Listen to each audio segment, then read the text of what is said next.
Kembali lagi bersama channel kita semua.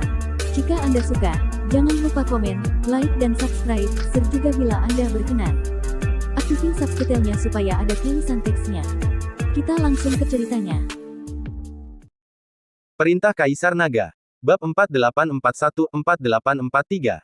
Jangan khawatir Tuan Chen. Karena aku telah setuju untuk melayani Anda selama 300 tahun, tidak peduli siapapun yang mengancam Anda selama 300 tahun ini, aku akan melindungi Anda, bahkan jika itu berarti bertarung sampai mati. Shiryo berkata kepada Dev dengan sangat serius. Dev memandang Shiryo dengan rasa terima kasih, lalu mengangguk. Aku juga. Tiwin buru-buru berbicara setelah melihat ini. Jangan khawatir, nyawa kalian tidak akan terancam jika kalian mengikutiku. Jika orang yang mengancamku terlalu kuat, tentu saja akan ada yang mengurusnya. Di belakangku ada seseorang yang lebih kuat dari kalian berdua. Dev berkata sambil tersenyum. Dev, ayo kita pergi dari sini. Aku selalu merasa ini terlalu menakutkan. Kelly sangat ketakutan saat melihat hukuman surga itu untuk pertama kalinya. Dev mengangguk, lalu semua orang melesat dan meninggalkan tangga tingkat kedua dan kembali ke negeri tanpa ilusi di dunia surga dan manusia.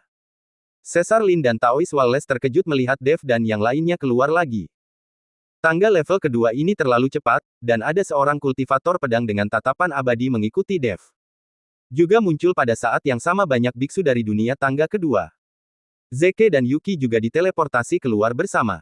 Gerbang cahaya di tangga tingkat kedua perlahan menghilang, yang membuktikan bahwa penjaga di tingkat kedua telah pergi. Zeke menatap Dev dengan tak percaya, terutama saat ada kultivator pedang lain di samping Dev. Kakak senior, ayo pergi ke lantai 3, Zeke tidak banyak bicara, tetapi membawa Yuki ke lantai 3. Setelah mengucapkan terima kasih kepada Dev, para biksu lainnya juga melompat ke tingkat ketiga. Tuan Li. Taoist Wallace tercengang setelah melihat Shiryo. Jelaslah bahwa Taoist Wallace sebenarnya mengenal Shiryo ini. Tuan Wallace. Aku tidak menyangka bahwa Anda terjebak di dunia surga dan manusia. Pantas saja aku tidak melihat Anda selama bertahun-tahun. Shiryo terkejut saat melihat Taoist Wallace. Bagaimana kamu bisa berada di tangga itu? Taoist Wallace bertanya dengan bingung. Aku melakukan kesalahan kecil dan akhirnya dipenjara di tangga surga. Shiryo berkata dengan sedikit malu.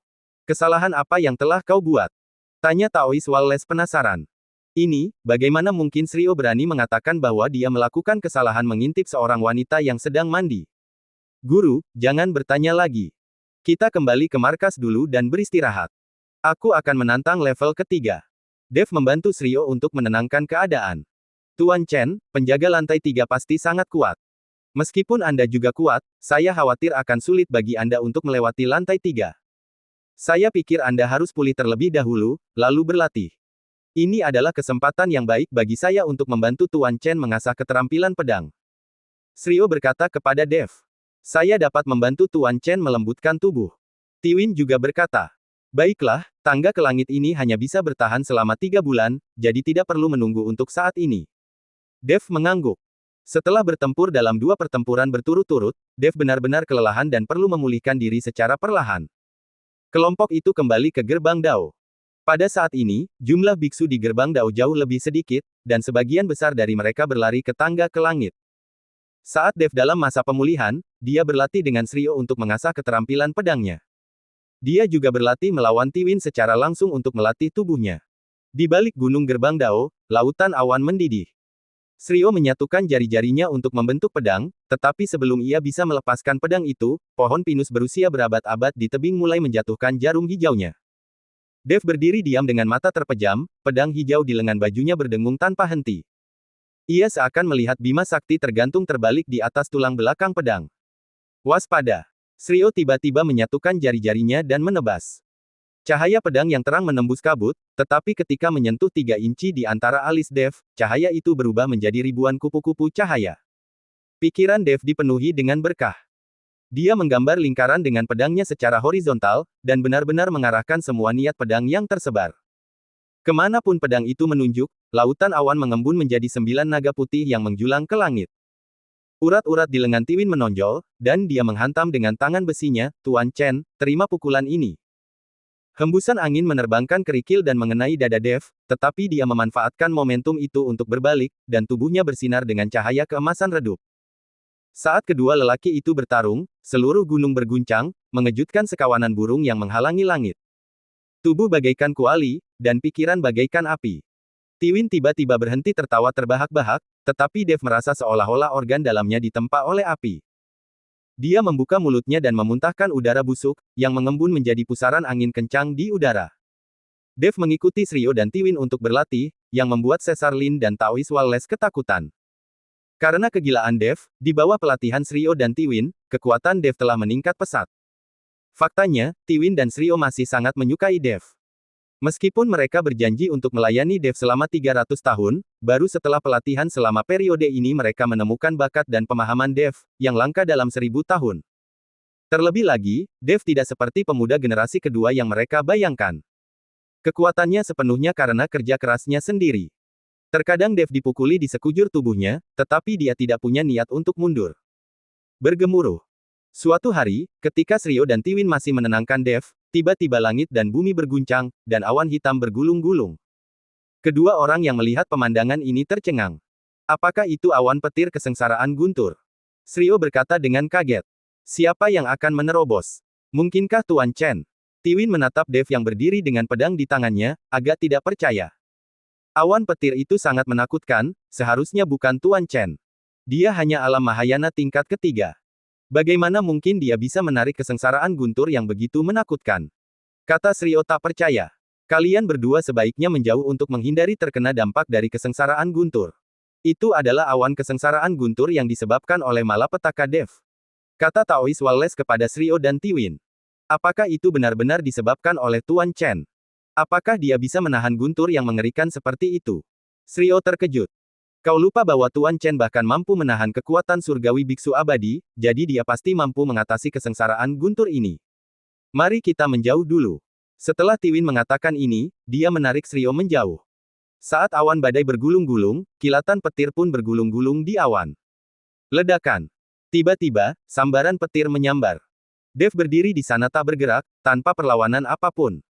Begitu saja, malapetaka guntur berakhir, dan tubuh Dev mengeluarkan sedikit bau terbakar, tetapi dia tidak mengalami kerusakan serius apapun. Fakta bahwa Dev mampu menahan kesengsaraan guntur dengan tubuh fisiknya juga sebagian besar terkait dengan Tiwin. Anda harus tahu bahwa Tiwin dan Shiryo keduanya biksu abadi dari alam surgawi. Dev kini telah mencapai tingkat keempat alam Mahayana. Tidak seorang pun dapat mengetahui kekuatannya yang sebenarnya. Setelah terobosan, Dev tidak bergerak untuk waktu yang lama. Dia hanya melihat matanya sedikit tertutup, seolah-olah dia merasakan sesuatu. Apa yang sedang dilakukan Tuan Chen? Tiwin bingung. Terobosan Tuan Chen kali ini, sepertinya dia telah memahami sesuatu. Shiryo berkata, jangan ganggu dia. Saat semua orang menyaksikan dengan napas tertahan, aura di sekitar Dev menjadi semakin halus, seolah-olah diam-diam selaras dengan ritme misterius antara langit dan bumi. Setelah beberapa saat, dia perlahan membuka matanya, sekilas kebijaksanaan yang menunjukkan bahwa dia bisa melihat rahasia surga melintas di matanya, dan dia berkata dengan suara yang dalam, saya telah melihat sekilas beberapa hukum langit dan bumi, dan misteri yang terkandung di dalamnya jauh di luar imajinasi saya. Setelah itu, Dev mengangkat tangannya dan mengeluarkan kepingan giok ketiga dari 4 kepingan giok. Slip giok itu terasa hangat dan sedikit dingin di tangannya, dan rune di atasnya berkedip-kedip pelan seolah-olah bersifat spiritual, seolah-olah menggemakan kekuatan hukum yang baru saja dipahami Dev. Dev menarik napas dalam-dalam dan perlahan-lahan menyelidiki kesadaran spiritualnya ke dalam potongan batu giok itu. Dalam sekejap, batu giok itu memancarkan cahaya yang sangat cemerlang, dan aura yang agung dan kuno menyebar bagaikan gelombang pasang. Pada saat yang sama, situasi di seluruh dunia surga dan manusia berubah secara tiba-tiba. Langit yang awalnya cerah tiba-tiba berubah gelap, awan-awan gelap berkumpul dan bergulung bersama, seolah hendak menelan dunia. Gunung-gunung dan sungai-sungai berguncang, bumi retak, dan retakannya menyebar ke segala arah bagaikan taring binatang buas. Angin kencang bertiup kencang, membawa pasir, batu, dan tumbuhan, menimbulkan suara siulan yang melengking. Burung-burung dan hewan-hewan di hutan menjadi panik dan berlarian ke segala arah, seakan-akan mereka tengah menghindari suatu bencana besar. Ini, apa yang terjadi? Tiwin membelalakkan matanya karena terkejut. Melihat perubahan yang mengguncang bumi ini, suaranya bergetar tanpa disadari. Shiryo mengerutkan kening, menatap kepingan giok di tangan Dev dengan mata serius, dan berkata dengan suara yang dalam, keping giok itu pasti telah menyebabkan perubahan aneh di langit dan bumi, sepertinya ada rahasia yang tersembunyi di dalamnya. Taois Wallace membelai janggutnya dengan lembut, sedikit kekhawatiran melintas di matanya, dan bergumam, perubahan drastis di langit dan bumi seperti itu, saya khawatir itu adalah tanda bahwa formasi besar langit dan bumi akan segera muncul di dunia. Dev membuat formasi besar langit dan bumi muncul. Selama formasi besar langit dan bumi muncul, kita akan dapat menemukan cara untuk menghancurkan formasi tersebut. Kemudian kita dapat kembali ke alam surgawi dan tidak perlu terjebak di sini lagi. Mendengar Taois Wallace mengatakan ini, Tiwin dan Shiryu sangat gembira. Mereka bermimpi untuk kembali ke alam surgawi. Pada saat ini, Dev benar-benar tenggelam dalam dunia dalam sleep giok. Di ruang spiritual yang luas dan tak terbatas, gambar-gambar kuno dan misterius berkelebat seperti kaleidoskop. Dia melihat kelahiran dan perubahan gunung dan sungai, pergerakan bintang, matahari dan bulan, serta naik turunnya semua makhluk hidup. Dalam gambar-gambar ini, benang-benang tipis saling terjalin, mewakili perwujudan konkret hukum langit dan bumi.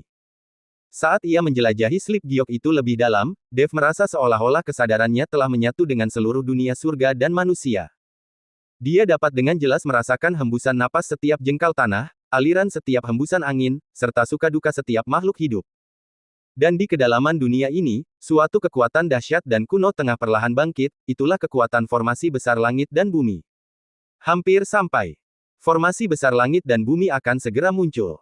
Dev bergumam pada dirinya sendiri. Dahinya dipenuhi keringat, tetapi dia tidak menyadarinya. Dia mengerahkan segenap tenaganya untuk mengaktifkan indera spiritualnya, mencoba menjalin hubungan yang lebih dalam dengan formasi agung langit dan bumi yang akan segera muncul. Hanya dengan cara ini, ketika formasi besar langit dan bumi muncul, akan mungkin untuk menghancurkannya dengan lebih cepat dan lebih mudah. Sekte Pembakaran Api. Di ruang rahasia, Harmen Wen merasakan gerakan yang tidak biasa di dunia surga dan manusia, dan ekspresinya menjadi lebih serius. Formasi besar langit dan bumi mungkin akan segera muncul. Gumam Harmen Wen. Leluhur, formasi besar langit dan bumi telah muncul, dan kita tidak tahu apakah itu baik atau buruk. Seseorang pasti mencoba menghancurkannya. Seorang lelaki tua berjanggut putih berkata di depan Harmen Wen. Orang ini adalah pemimpin Sekte Pembakara Api, Davos Wen, dan ayah dari Devon Wen dan Daisy Wen. Davos mengasingkan diri bukan karena dia terluka, dia hanya sedang menyembuhkan Harmen Wen. Di mana ada kebaikan, di situ ada keburukan, dan segala sesuatu di dunia ini memiliki dua kutub yin dan yang. Namun, jika formasi besar langit dan bumi ini hancur, itu mungkin bukan hal yang buruk bagi kita. Setelah Harmen Wen selesai berbicara, dia melihat peti mati perunggu yang tidak jauh dari situ. Leluhur, siapa yang ada di dalam peti mati perunggu itu?